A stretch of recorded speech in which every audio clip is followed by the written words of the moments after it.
Allora, per prima cosa noi 42 ringraziamo l'Ateneo che ancora una volta ci ospita e colgo l'occasione sul suggerimento del suo presidente Michele Cortardi per invitarvi a diventare amici dell'Ateneo Veneto, perché in questo momento di magre finanze un aiuto è fondamentale. In fondo trovate i moduli. Ringrazio inoltre le altre associazioni che mi hanno aiutato alla promozione di questo evento, tra le altre Benessere Come, Io Decido e la nostra. Questo incontro, come molti sanno, si inserisce all'interno di un dibattito cittadino che non vede solo noi come protagonisti, per fortuna. E per noi è un secondo appuntamento. Il primo appuntamento è stato a dicembre, quando ancora doveva uscire il PAC. Per cui è anni che noi ci alleniamo a diventare urbanisti, ormai non ci fanno paura parole difficili come perequazione, e vogliamo da cittadini attivi accendere la luce su quelle strategie, quei documenti che faranno il nostro futuro. Nei prossimi mesi il PAC presentato vedrà un passaggio in consiglio, per cui quelli che dovranno decidere saranno i consiglieri. Per questa ragione noi abbiamo invitato questa sera i consiglieri. Ovviamente i consiglieri hanno anche un sacco di altre cose da fare, però tutti ci hanno dato una grande disponibilità e hanno accolto bene questo nostro invito. Questa sera ne abbiamo alcuni, sicuramente ci saranno anche altre occasioni se questa sera riusciamo ad avere un buon dialogo. Questa prima parte vedrà le nostre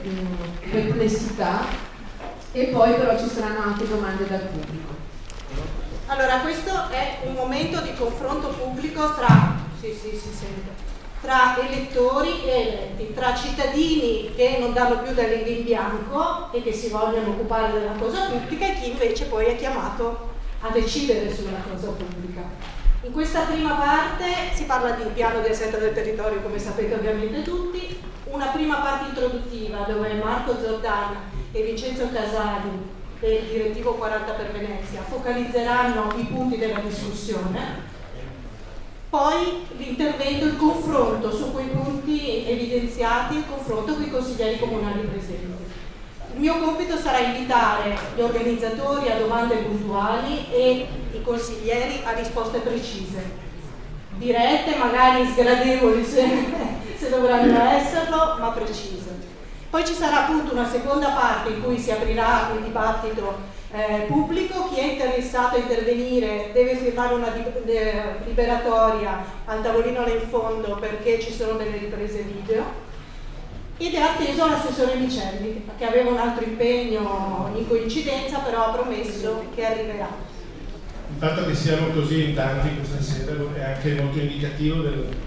di come il PAT, così questa sigla astrusa, sia al centro dei nostri interessi, perché in un momento in cui si cambia, in un momento in cui diventano attuali temi così di larga visione, è importante capire quali siano le previsioni per la nostra città, quale sia lo sviluppo rispetto agli ultimi anni e come si pensi di fronteggiare alcuni processi che sono in atto e che vediamo così partire dall'esterno e interessare la nostra città. Il PAT da questo punto di vista è uno strumento che veramente pensa in grande. È uno strumento che per primo definisce non soltanto l'area comunale, non definisce i 270.000 abitanti dell'area comunale, ma definisce 2.700.000 abitanti di una città metropolitana composta da Padova, Venezia e Treviso. Il PAT ha la città metropolitana così come uno dei pilastri fondativi, ma assieme alla città metropolitana, alla valorizzazione del territorio e soprattutto il consumo zero, cioè quello che sentiamo così dibattere in più punti, il fatto che la città possa svilupparsi e fondarsi senza consumare ulteriormente risorse che sono finite, come per esempio il terreno. Noi abbiamo ritenuto che valesse la pena di andare un po' alla radice di questi termini per capire se almeno il vocabolario che abbiamo in comune è lo stesso e se anche i processi che vengono analizzati hanno la stessa interpretazione. Per quello che riguarda la città metropolitana, una volta definito questo scenario, il PAT dice che le infrastrutture, le nuove inurbazioni, le nuove costruzioni, le residenze, così come il direzionale e quant'altro, devono essere dimensionate su questa grande area, sulla città metropolitana appunto, e non dobbiamo più pensare soltanto a Venezia. Muove da uno studio internazionale, che è uno studio dell'Ocse, che si riferisce proprio alla città metropolitana, ma il dubbio che può sorgere è che in realtà si sta guardando una città da molto in alto e che nel momento in cui ci si avvicina a quelli che sono realmente i processi di quello che accade sul territorio, forse è più importante una riflessione più profonda che non consideri la città metropolitana come una grande struttura sulla quale fisicamente è possibile considerare Padova, Venezia e Treviso come un tutt'uno, ma invece come deve essere una realtà amministrativa regionale che coordina e fa sì che non vi siano sprechi né di risorse né di reti infrastrutturali, ma che sia una valorizzazione delle potenzialità che queste città hanno tra di loro, pur mantenendone la stessa identità. Il secondo tema importante è quello dell'infrastruttura, perché il PAT vede le grandi opere, le infrastrutture, quindi l'alta velocità, il collegamento veloce che noi abbiamo tradotto forse così spingendo un po' più in là l'interpretazione come sublunare, vede tutte queste infrastrutture, dicevo, come un vero e proprio progresso che consentirà di invertire anche un processo demografico, cioè Venezia non dovrebbe più perdere abitanti come è successo nell'ultimo decennio, ma la città si prepara ad ospitarne altri 37.000, oltre a tutte quelle che sono le infrastrutture, le direzionali e le varie coperture, quindi è un patto ottimista da questo punto di vista, vede oltre la crisi e presume che la città avrà la capacità appunto di essere un nuovo magnete di popolazione.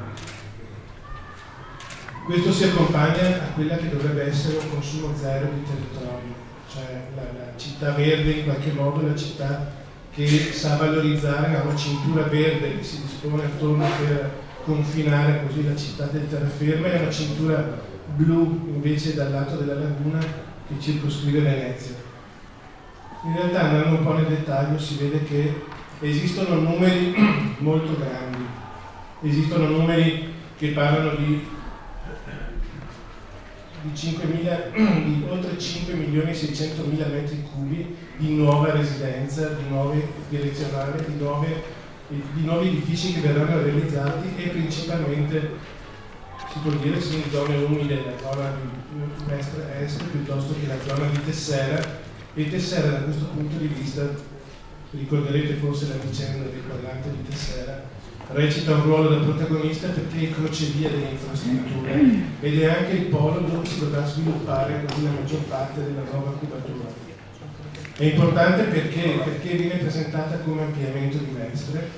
come un ampliamento, una linea di sviluppo principale.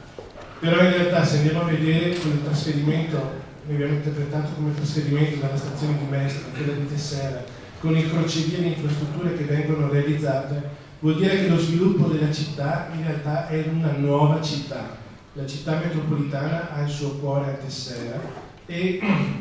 tutto il resto, la ristrutturazione di Mestre, la capacità di trovare nuovi strumenti per governare la riqualificazione di quello che già abbiamo, a noi sembra passi in qualche modo in secondo piano. E questo vuol dire che se il patto venisse approvato così come oggi, solo la realizzazione del polo di Tessera esaurirebbe in qualche modo l'espansione della città prevista da tutto questo piano. L'ultima nota, così abbiamo deciso di circoscrivere i punti, è quello della qualità della vita. La qualità della vita si misura con la facilità, la possibilità di accedere alla residenza e con quelli che sono i servizi, le superfici a verde, tutte quelle cose che rendono la vita così importante e che sono definite per legge. Si chiamano standard urbanistici, termine anche questo un po' specialista, ma descrivono gli asili, ci stanno dentro asili, parchi, scuole e quant'altro.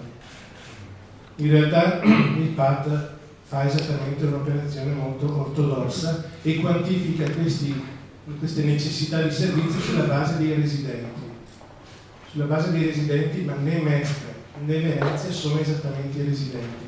Venezia ha 60.000 abitanti, ma ha 21 milioni di presenze all'anno ed è difficile pensare che le necessità della popolazione possano essere valutate soltanto sui residenti, ignorando quelli che fino a ieri erano considerati cittadini equivalenti e che equivalgono almeno una volta e mezza alla città. Quindi noi chiediamo, riteniamo opportuno quantomeno, che questa misurazione, questo soddisfacimento di questi standard, lo stabilire a priori quali sono le superfici da destinare, i servizi da offrire, considerino anche la presenza di questi cittadini equivalenti che altrimenti servono soltanto per definire la struttura di una città, ma nel momento in cui si tratta di fornire la sanità, fornire servizi, improvvisamente scompaiono e non vengono più considerati. Questi sono gli aspetti principali. Un altro tema importante, sempre della qualità della vita, abbiamo detto, è quello della residenza.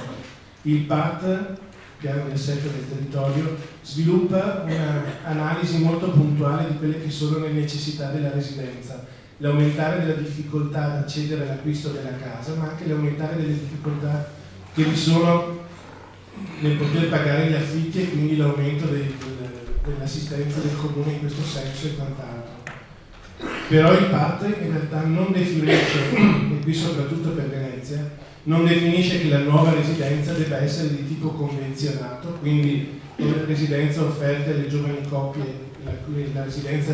realizzata tramite cooperative, stabilisce così dei criteri generali, ma non dice che le aree ancora disponibili, Italgas piuttosto che Sant'Elena, piuttosto Umberto I,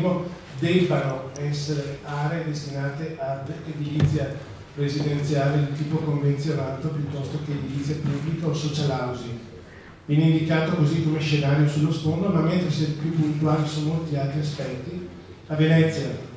dove l'ambito è circoscritto, dove una volta esauriti i terreni non esisterà nessun'altra possibilità, questo tema viene lasciato in secondo piano.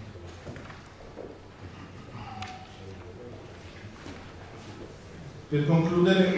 la volontà era quella di capire, siccome noi abbiamo sviluppato così alcune analisi anche un po' più, abbiamo cercato di essere abbastanza sintetici su questi punti, però volevamo confrontarci con i consiglieri comunali perché abbiamo visto come in realtà i punti di vista siano diversi, così come quello che per noi è consumo di territorio, per altri sia invece occasione di sviluppo, e vorremmo capire esattamente qual è il futuro che ci stanno preparando i politici e coloro che abbiamo affidato il futuro della città. Grazie.